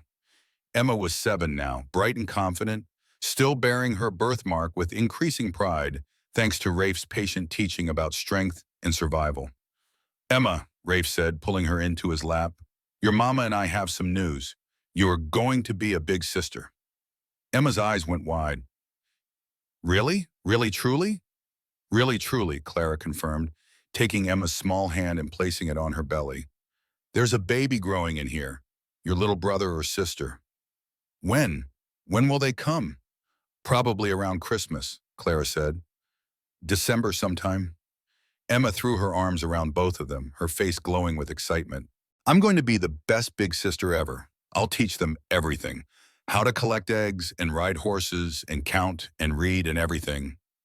Clara met Rafe's eyes over Emma's head, and the love she saw there, the promise of their growing family, made her throat tight with emotion. They'd come so far from that first desperate day in Crow's Ridge, from a mail-order bride and her marked daughter meeting a lonely cowboy who'd advertised for companionship. They'd built something real, something lasting, something that would continue into the next generation. And whatever challenges lay ahead, whatever hardships winter might bring, or what cruelty small-minded people might direct their way, they would face it together. All of them, a real family, bound by choice and love, and the determination to make a home out of this hard land. The baby came early, 3 weeks before Dr. Patterson's prediction, on a cold December night. Clara woke to pain and wetness and knew immediately what was happening. "Rafe," she gasped, clutching his arm. "The baby's coming." Rafe was up instantly, pulling on clothes, lighting lamps. "I'll get the doctor." "No time," Clara managed through gritted teeth. Another contraction hit, stronger and faster than expected. "Get Ruth. She's delivered babies before." Rafe ran, and Clara heard Buck's hooves thunder into the darkness.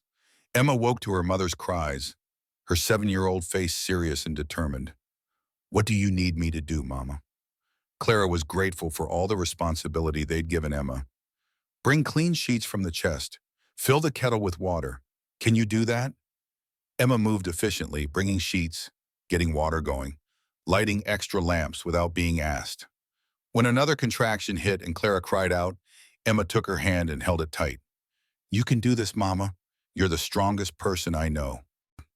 By the time Ruth arrived with Rafe close behind, Clara was fully in labor. Ruth took control immediately, her calm competence steadying everyone.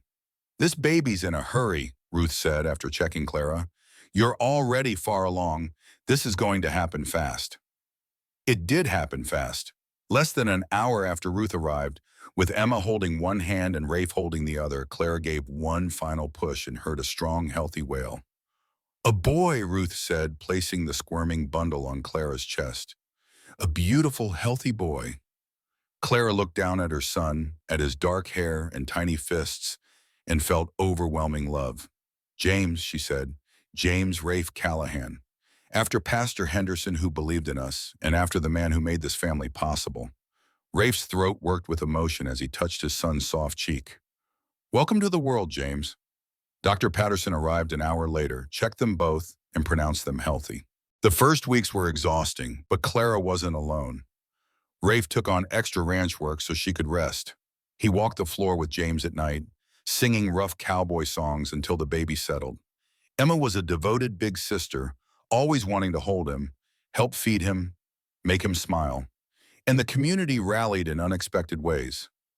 Ruth visited weekly with food and help. Sarah Chen brought hand-me-down baby clothes and advice. Tom Bradshaw sent a hand-carved cradle. Even Clara Miller, the last holdout of the church gossips, sent a beautifully knitted blanket with a note. "Congratulations. May your son grow strong and healthy." It was absolution. Finally, the town was ready to accept them. Spring came, bringing James's first real smiles. He was a happy baby, quick to laugh, with Rafe's dark eyes and Clara's blonde hair. Emma doted on him constantly, coming home from school each Friday to immediately ask for him, telling him about her week as if he could understand. One May afternoon, Clara stood on the porch watching Rafe teach Emma to ride without help. James slept in her arms, warm and peaceful. This, Clara thought, was everything she'd hoped for. "What are you thinking about?" Ruth asked, arriving with fresh bread. "About how far we've come," Clara said. "About how scared I was that first day. But you stayed. You fought. And look what you've built." Ruth gestured at the ranch, at Emma and Rafe, at the baby. "Something real. Something that's going to last." Emma's laughter rang out as Clover trotted smoothly, the girl posting properly. Rafe called encouragement, his voice warm with pride. Clara watched her family and felt peace so deep it brought tears. "Yes," she said softly. "Yes, we did." 2 years passed in hard work and steady growth. The ranch prospered beyond their hopes. Rafe and Tom Bradshaw's breeding program sold horses throughout the territory, the Callahan name becoming known for quality and gentle training methods. Clara's quilting business grew, allowing them to expand the house, adding a bedroom for James and a proper parlor. James grew into a sturdy toddler who followed Rafe everywhere, mimicking everything his father did. Emma, now 9, attended Ruth's school during the week and spent weekends helping with horses, reading advanced books, and caring for her little brother. And Crow's Ridge changed, or perhaps the Callahans had simply proven themselves through years of quiet dignity and hard work. It started small. Mrs. Patterson stopped Clara in town to ask about James. The store clerk suddenly had flour in stock again when Clara shopped. Frank Miller tipped his hat when they passed. At church, people sat near them instead of leaving conspicuous space. Children played with Emma during fellowship hour. The turning point came at the August harvest social. Clara was nervous, remembering past whispers and cold shoulders. But Ruth insisted they attend, and Emma wanted to go. They were greeted warmly. Tom Bradshaw introduced Rafe to potential buyers, treating him with respect. Sarah Chen pulled Clara aside to admire James and trade motherhood stories. Pastor James thanked Rafe for his donation to repair the church roof. Then Frank Miller approached with his wife Clara beside him. The big man looked uncomfortable but determined. "Callahan, my boy Tommy talks about Emma constantly. Says she's teaching him to rope, helped him with his letters at school." Frank cleared his throat. He also said she's brave, that when Billy Harrison was picking on smaller kids, Emma stood up to him even though Billy's twice her size. Clara felt pride bloom. Emma had mentioned it casually, like it was nothing special. "What I'm trying to say is, I was wrong," Frank continued, the words clearly difficult. "About your girl, about both of you. My wife's been working on me, telling me I'm a stubborn fool. And she's right." Clara Miller nodded. "I was wrong too. I said cruel things about Emma that I'm ashamed of now. She's a remarkable child. You've raised her well." She pulled out a small package.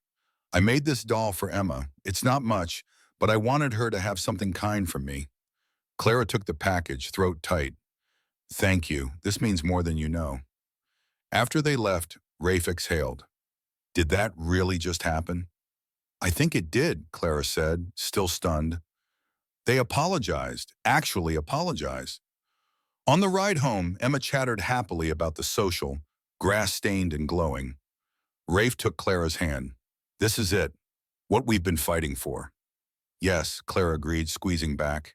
"This is it." The ranch continued thriving through fall. Money was no longer tight. They had enough to repair the barn roof, buy Emma proper new dresses, save for emergencies and expansion. One November evening, Rafe found Clara at the window with James, watching Emma teach the toddler to clap. "What are you thinking about?" he asked, wrapping his arms around them. "About expanding the house. Another room for James. Maybe a parlor. We can afford it now." "I was thinking the same thing," Rafe said. "And maybe in a year or two we could think about another baby." Clara laughed. "One step at a time, Cowboy, but yes, I'd like that." That night, working on her quilt while Rafe mended tack, Clara said, "You know what I realized today? That I'm happy. Really, truly happy. Not just surviving, but actually happy." Rafe crossed to her, pulling her into his arms. "I love you, Clara Callahan. I'm going to spend the rest of my life making sure you stay this happy." He kissed her deeply, and Clara kissed back with all the love filling her heart. 2 more years passed in contentment and growth. James became a sturdy toddler who shadowed Rafe everywhere, mimicking his father's every move. Emma grew into a confident 9-year-old, still attending Ruth's school during the week, spending weekends helping with horses and doting on her little brother. The ranch expanded beautifully. Rafe and Tom formalized their partnership, buying additional land and increasing their breeding program. The Callahan name became known throughout the territory for quality horses trained with patience rather than harsh methods. Clara's quilting and preserves business grew enough that she hired help during busy seasons. The income allowed them to make the improvements they discussed, adding a proper bedroom for James and a small parlor that transformed the cabin into a real home. Crow's Ridge had fully accepted them now. Emma no longer hid her birthmark or flinched when people looked. She'd learned to carry herself with pride, seeing her difference as strength rather than flaw. She had real friends who valued her kindness, intelligence, and loyalty. One spring afternoon, Clara stood on the porch watching Rafe and Emma work with a young colt. Emma sat on the fence giving confident advice about training. James played at Clara's feet with carved blocks, his concentration fierce like his father's. Clara's hand rested on her belly, 5 months pregnant with their third child. Another baby? Emma had shrieked with delight when they told her. Can it be a sister? Please, can I have a sister? We can't promise, Clara had laughed, but boy or girl, you'll be a wonderful big sister. Now, watching her family, Clara felt overwhelmed with gratitude. You look thoughtful, Ruth said, climbing the steps with fresh eggs. Just counting my blessings, Clara smiled. You should be proud of what you've built here. I am, but Ruth, none of this would have happened without you. Your friendship and support when everyone wanted to turn us away. Ruth waved dismissively. I just did what was right. Besides, you taught me important lessons about faith and courage. Emma's laughter rang out as the colt nuzzled her pocket. Rafe grinned in, saying something that made her giggle harder. She's so confident now, Ruth observed. Hard to believe she's the same scared little girl from 3 years ago. She's learned that she's valued, Clara said, that her worth isn't determined by appearance, that she's loved completely. That makes all the difference. That evening, the family gathered on the porch as the sun set. Rafe in the rocking chair with James on his lap, Emma on the steps with old Buckshot, Clara in her own chair with her swollen belly. Tell the story again, Emma said, about how you and Mama met. Rafe smiled and began the familiar tale. When he finished, Emma said, I'm glad you chose us, Papa Rafe, even though people said you shouldn't. Choosing you and your mama was the best decision I ever made, Rafe said firmly. You're my daughter, Emma. You've always been my daughter, and you always will be. Emma smiled that beautiful smile and went back to petting the dog. Later, alone on the porch, Rafe said, Everything I've ever wanted, I already have right here, a wife I love, healthy, happy children, a prospering ranch, friends and community, purpose and meaning. Clara took his hand. We made each other whole, both of us broken in different ways, somehow fitting together perfectly. Yeah, Rafe agreed, squeezing tight. We did. The baby came in early October, 3 weeks early like James. Clara went into labor while Rafe was in town. Emma, remarkably calm at 9, took charge, sending James for Ruth while helping her mother prepare. By the time Rafe got home frantic with worry, the baby was born. Her? Rafe asked, eyes wide. A girl, Ruth confirmed, smiling. A beautiful, healthy daughter. Emma beamed. I have a sister. Clara held out her arms for the baby, small and delicate with blonde wisps and blue eyes. Ruth, she said, looking at her friend. Ruth Clara Callahan, after the woman who stood by us. Ruth's eyes filled with tears. I'm honored, truly honored. And so their family grew to 5, full and blessed and whole. The years that followed were full and rich, marked by 1,000 small moments that make up a life. Ruth grew into a blonde-haired, blue-eyed toddler who looked exactly like Clara. James started school, proving as quick-minded as Emma. And Emma grew into a beautiful young woman who wore her birthmark with pride, who helped train horses and taught school and became known for her kindness and strength. But this story isn't about those years. This story is about that first moment when a desperate woman with a marked child stepped off a stagecoach and met a lonely cowboy who chose to see past appearances to the heart underneath. It's about how real love isn't built in grand gestures but in daily choices. The choice to kneel and talk to a frightened child. The choice to stand up to bullies even when it costs you.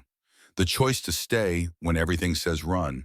The choice to build family not from blood but from commitment and determination to make a home in hard land. On a warm summer evening, 5 years after that first meeting, the Callahan family gathered on their porch one last time in this telling. Emma was 14, tall and confident, helping Rafe with horses. James was YM, reading books and asking endless questions. Ruth was 2, toddling fearlessly with the confidence of a well-loved child. Clara sat in her rocking chair with Rafe's arms around her shoulders, watching their children play in golden evening light, and knew without question that she was home. Not the house, though the expanded cabin was beautiful. Not the land, though she'd learned to love the wide spaces. Not even the town, though Crow's Ridge had finally accepted them. But here, in this man's arms, with these children they'd made and chosen and loved. In this life they'd built from nothing but hope and determination and stubborn refusal to give up. This was home. This was everything. As the sun set, painting the sky gold and pink and purple, Clara sent up a silent prayer of thanks. For the advertisement she'd answered in desperation, for the cowboy who'd chosen them both, for the courage to try, for the love that had won. The wind picked up, carrying the scent of sage and distant rain. Somewhere a coyote called to the rising moon, and on the porch of the Callahan Ranch, in the wild heart of a territory learning to be civilized, a family sat together in perfect contentment, bound by love and choice and determination to face whatever came together. This land had tried to break them. The people had tried to turn them away. But love, stubborn, fierce, unexpected love, had won. Emma's laughter rang out across the yard. James chased after his little sister Ruth, both of them shrieking with joy. Buckshot watched from his spot on the porch, tail wagging slowly, content in his old age. Rafe pressed a kiss to Clara's outer temple. "I'd choose you again," he said quietly. "Every single time, I'd choose you both." "And I'd choose you," Clara whispered back. "Every single day that I choose you." That was the only story that mattered, not the hardship or the cruelty or the struggle, but the love that had built a family, created a home, and proved that choosing each other every single day was enough to overcome anything. The Callahan family sat together as darkness fell, stars appearing one by one in the endless sky, and knew they were exactly where they belonged. Together. Home. Complete.